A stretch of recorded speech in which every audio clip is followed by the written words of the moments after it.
Hi, and welcome to Screw the News.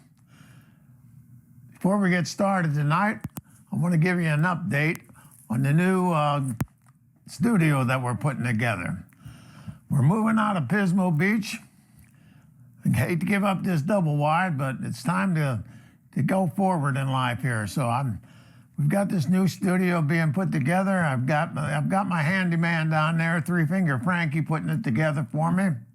And I've got to do this because I promised him. Not only did I promise him, but he told me if I promoted his video on YouTube, he'd give me a little bit of a discount on it. So if you can go to YouTube and look up Three Finger Frankie, I fought the Saw and the Saw won.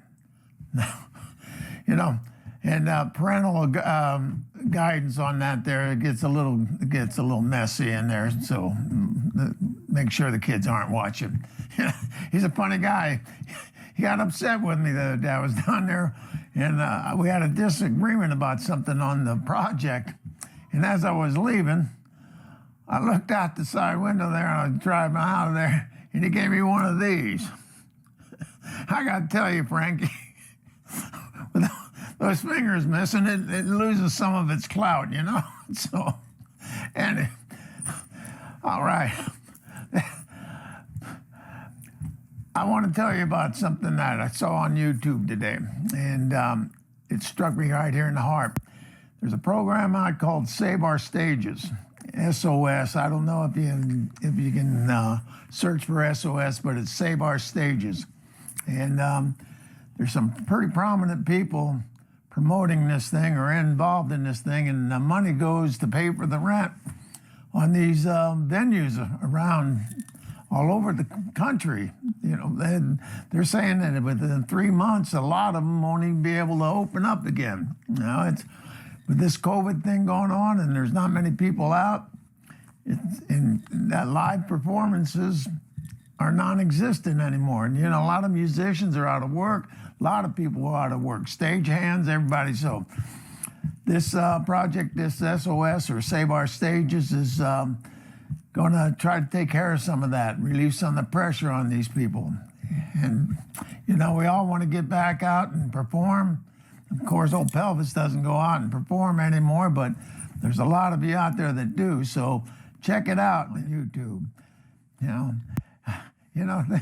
Thinking about being on stage. I heard old Mick the other day, that song, "Hey You, Get Off My Cloud," and it reminded me of a time we had this gig, 7 days, 7-day show in the Superdome down in Louisiana. Great time. We had a great time down there. Good shows. We did 4 shows a day, off and on with different artists down there. Met a lot of great people. I had a great time. I had this singer in my band, and this guy down there, Pierre, I can't think of his last name, but little guy, he liked my singer, and he's trying to get next to her, And so he came in, and apparently he owned a health spa there. And he came in, and to get next to her, he had to go through us. So he gave the whole band comp tickets to go to this health spa and do a little relaxation. So, 3 of us guys went down there, and we walked in, and there's this little guy behind the counter. And I tell you what, these health spas and these people, and they're in there, and they're just, I actually looked over the counter and see this guy's feet were on the ground. I thought maybe he might be levitating. But, and he was telling us about the benefits of this and the benefits of that and the steam and the mud and everything going on. And so we gave him our comp tickets, and he, honest to God, he was looking at us like we were in there for a happy ending or anything. But we just wanted to relax in there, that's all we wanted. So he hands us a towel, and he handed us a key. And that key was on a end of a piece of chain about that long and on a placard about that big around, quite a bit bigger than like a poker chip. And it had a number on it. And he told us, he said, the lockers are back there. So we walked back and found the lockers, and I found the number corresponding to the plaque that I have. And three of us get undressed, and all of a sudden I find myself nude, and I had a towel, and I had a key.